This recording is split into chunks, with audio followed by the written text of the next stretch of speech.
तो बच्चों अब हम देखेंगे बुद्धिज़्म। सो बुद्धिज़्म क्या होता है? Buddhism spread in India and in many countries outside India and Gautam Buddha was the founder of Buddhism। तो बुद्धिज़्म की टीचिंग्स क्या हैं और गौतम बुद्धा के बारे में इंफॉर्मेशन हम देखेंगे। To study about Buddhism. Let's start. तो बच्चों गौतम बुद्ध, जैसा कि आपने गौतम बुद्ध के बारे में सुना ही होगा। सो बुद्धिज़्म और Gautam Buddh both are very famous. खाली इंडिया ही नहीं, बाकी कंट्रीज़ में भी बुद्धिज़्म बहुत फेमस है।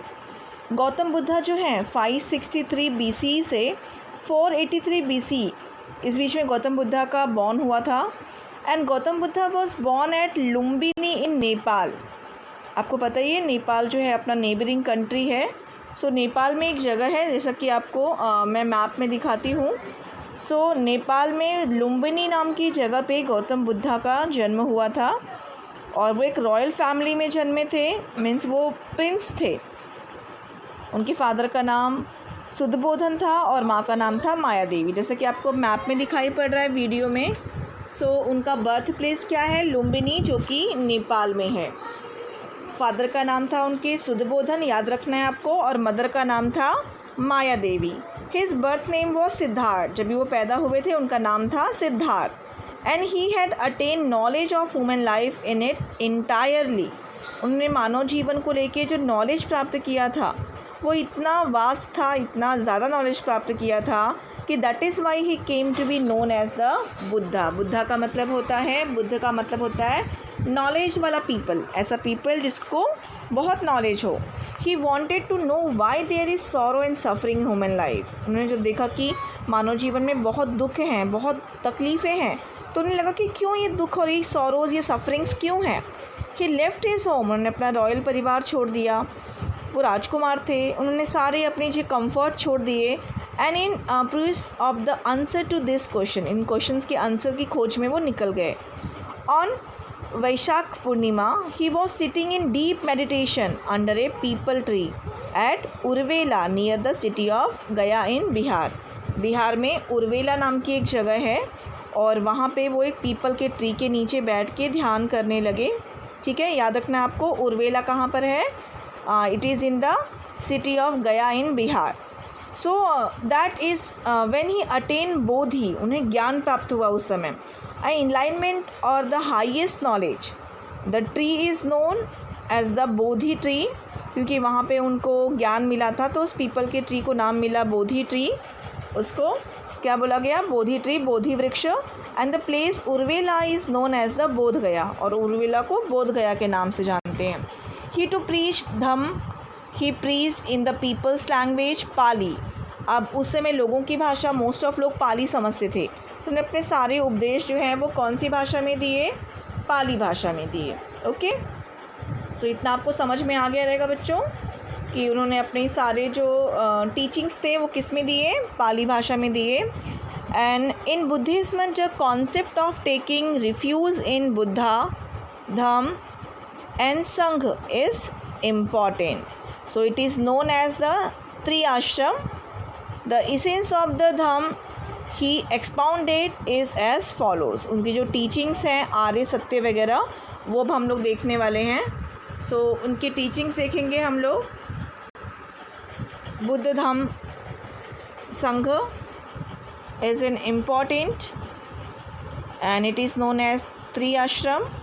The essence of the Dhamm he expounded it is as follows. पहले हम देखेंगे आर्य सत्य। आर्य सत्य क्या है? इसे नोबल ट्रूथ कहते हैं। तो there are 4 truth at the root of all human affairs. उनका ऐसा मानना था कि जो मनुष्य है, इंसान है, उनके जीवन में 4 जो सत्य हैं, आर्य सत्य उन्होंने नाम दिया उसको, वो मेनली उन्हीं 4 सत्य के साथ में अपनी पूरी लाइफ जो है वो बिताता है। पहला है उसमें दुख। ओके, सो आपको वीडियो में दिख रहा होगा दुख। दुख का मतलब होता है suffering. So there is suffering in human life. Gautam Buddha के ये 4 आर्य सत्य हम इसकी चर्चा कर रहे हैं, noble truth. And there are 4 truth at the root of human affair, they are called the noble truth of आर्य सत्य. Okay, so पहला है दुख यानी suffering. So there is suffering in human life. The cause of दुख. Second है कि उस दुख का कारण क्या है. So there is a cause of suffering. Then दुख निवारण. It is possible to end suffering. दुख का हम निवारण कर सकते हैं, उसे एंड कर सकते हैं. एंड प्रतिपद. प्रतिपद मीन्स होता है the way. This way lead to the end of suffering. ऐसा रास्ता जो दुख को ख़त्म करने का रास्ता हो. So this is a way of good conduct. It is known as the ashtang और 8 फोल्ड पैथ. उन्होंने ये जो रास्ता बताया प्रतिपद का, वो किससे होकर गुजरता है? 8 अष्टांग मार्ग से, जो हम आगे चर्चा करेंगे. फिर गौतम बुद्ध ने, तो आपको समझ में आ गया रहेगा बच्चों, ये 4 आर्य सत्य, दुख, द कॉज ऑफ दुख, दुख निवारण एंड प्रतिपद. ओके, तो ये 4 नोबल ट्रुथ हैं जो इसके ऊपर इंसान की जो रूट है, उनसी ह्यूमन अफेयर्स का जो रूट है वो डिपेंड करता है. दे हम देखेंगे पंचशील क्या है. So Gautam Buddha ask people to follow the 5 rules and the rules are called Panchsheel. उनका ऐसा मानना था कि मनुष्य को अपने जीवन में ये जो 5 रूल्स हैं वो फॉलो करने चाहिए. आपको वीडियो में भी दिखाई पड़ रहा होगा ये रूल्स. देखो मैंने लिखे हैं. First, stay away from killing animals, यानी जानवरों को हिंसा नहीं करनी है, उनको मारना नहीं है. सो यहाँ पे नॉट किलिंग एनिमल्स का मीन्स है अहिंसा. Stay away from stealing. Stealing मतलब चोरी करना, तो किसी भी प्रकार की चोरी से दूर रहना है. Stay away from unethical conduct. किसी प्रकार का संग्रह नहीं करना है. लोगों को बहुत मोह होता है कि मैं ये चीज़ संग्रह कर लूँ, इतना सामान जमा कर लूँ, तो अनएथिकल कंडक्ट नहीं करना है. Stay away from telling lies. झूठ नहीं बोलना है. And stay away from intoxicant. Intoxicant का मीनिंग क्या होता है? बच्चों, इंटॉक्सिकेंट का मतलब क्या होता है? किसी भी प्रकार की नशा नहीं करना, यानी मादक जो द्रव्य होते हैं जिससे नशा होता है उसका इस्तेमाल नहीं करना. तो ये गौतम बुद्ध के पंचशील हैं, ठीक है, जिसमें हमें अहिंसा नहीं करनी है, किसी जानवर को नहीं मारना है, चोरी नहीं करनी है, अनएथिकल कंडक्ट यानी किसी प्रकार का अनैतिक आचरण नहीं करना है हमें, ठीक है. और अनैतिक आचरण समझते हो आप, आपको नैतिक मूल्य पता है, बेसिक जो मूल्य हैं हमारे, यानी हमें सदाचार का पालन करना है, झूठ नहीं बोलना है, तो हमें किसी प्रकार का अनैतिक आचरण नहीं करना है. टेलिंग लाइज, झूठ नहीं बोलना है, never telling lies. And intoxicant यानी मादक पदार्थों का सेवन नहीं करना, यानी नशा नहीं करना है. तो ये गौतम बुद्ध के क्या थे? 5 पंचशील हैं. ओके, अब हम देखेंगे बुद्ध संघ के बारे में.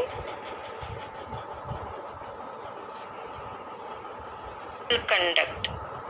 Fourth, बुद्ध संघ, ही क्रिएटेड अ संघ और भिक्षु टू प्रीच हिज रिलीजन. उन्होंने अपना धर्म जो है उसके प्रसार के लिए क्या बनाया था? बुद्ध संघ बनाया था.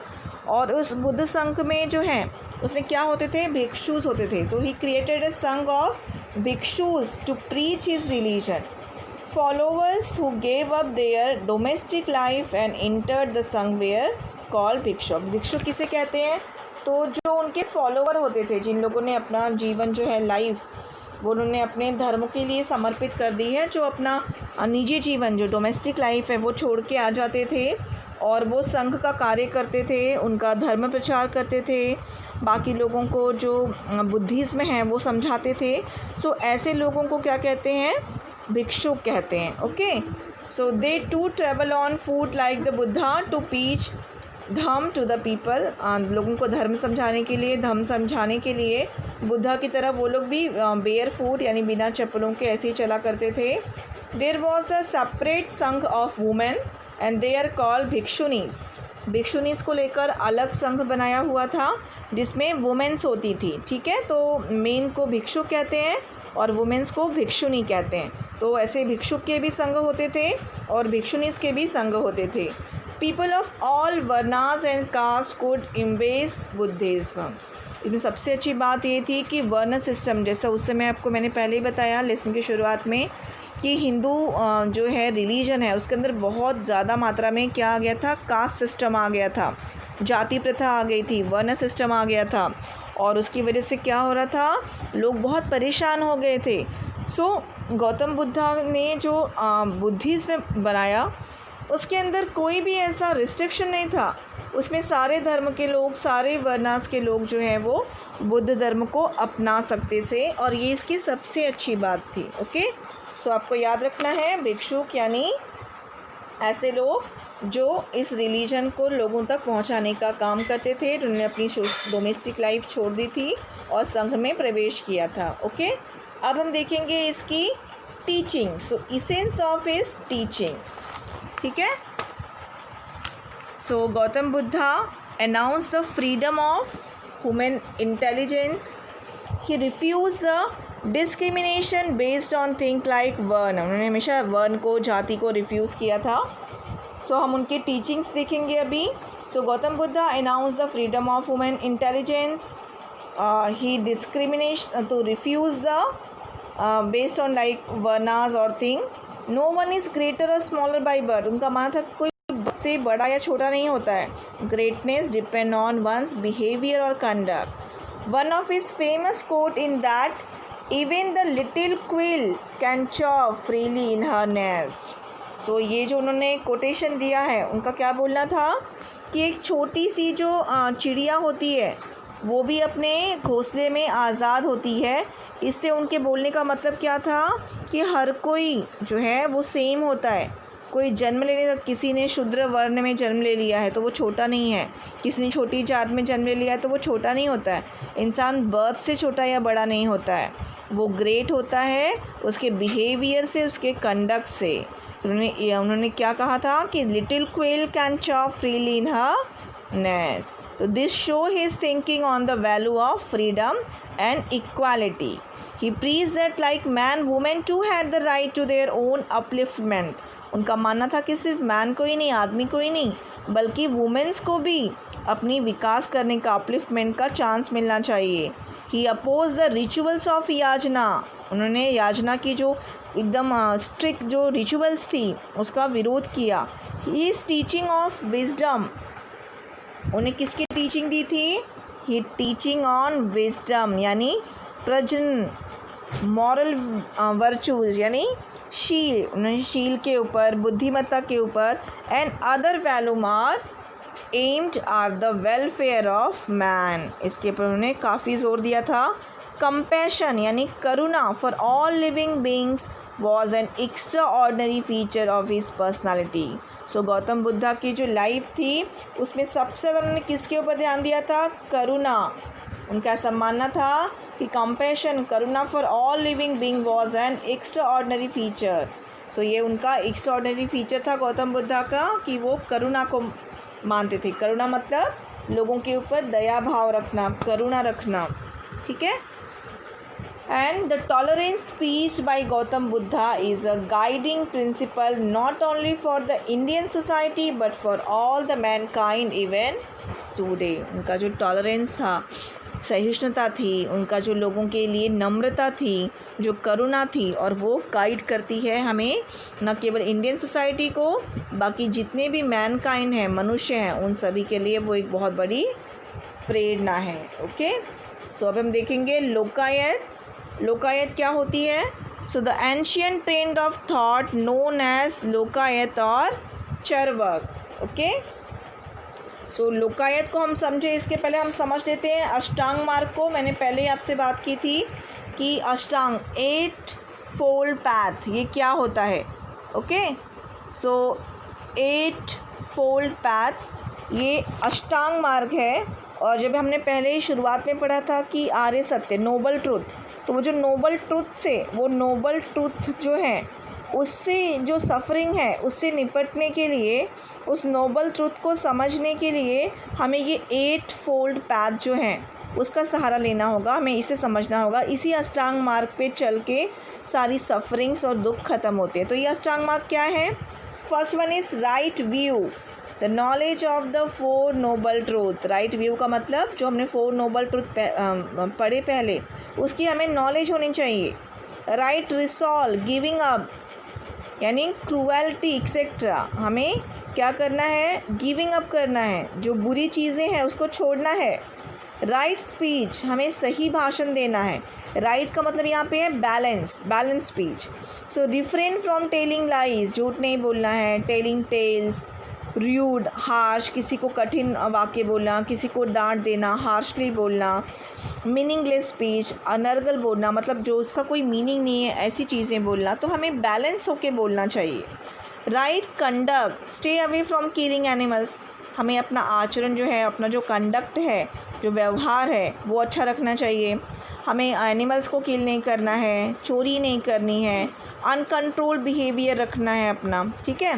एंड राइट लाइवहुड, हमें जो अपना जीवन का तरीका है, जो हमारा लाइवलीहुड है, यानी हम जो लाइफस्टाइल जीते हैं, using only the proper means of livelihood, हमें प्रॉपर मीनिंग लेनी है।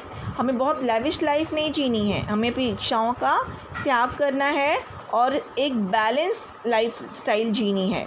Right effort, making effort to avoid wrong act, right यानी बैलेंस एफर्ट करना है हमें, क्या करने के लिए? To avoid wrong act, giving up wrong acts, undertaking and maintaining good acts. हमें यहाँ पे ये कोशिश करनी है, ये एफर्ट करना है कि अपने जीवन की जो भी गलत चीज़ें हैं उसको हम कैसे गिव अप करें और कैसे हम मेंटेन करें अपने गुड एक्ट को। राइट माइंडफुलनेस, यहाँ पे हमें बैलेंस माइंडफुलनेस रखनी है, यानी being mindful to remove passion and concentrating on trying to understand one's own feeling and mind, यानी हमें बैलेंस माइंड रखना है। हमें सब जितने भी पैशंस हैं और जितने भी पैशंस है उसको रिमूव करना है और कंसंट्रेट करना है किस चीज़ पे? On trying to understand one's own feeling and mind, अपने खुद के हृदय को, अपनी खुद की भावनाओं को समझना है। And the last one is right concentration. Okay, right concentration means experiencing deep meditation with concentration, हमें सम्यक जो है कंसंट्रेशन रखना है, यानी हमें सम्यक रूप से, बैलेंस रूप से जो है वो मेडिटेशन करना है, ध्यान रखना है, ठीक है।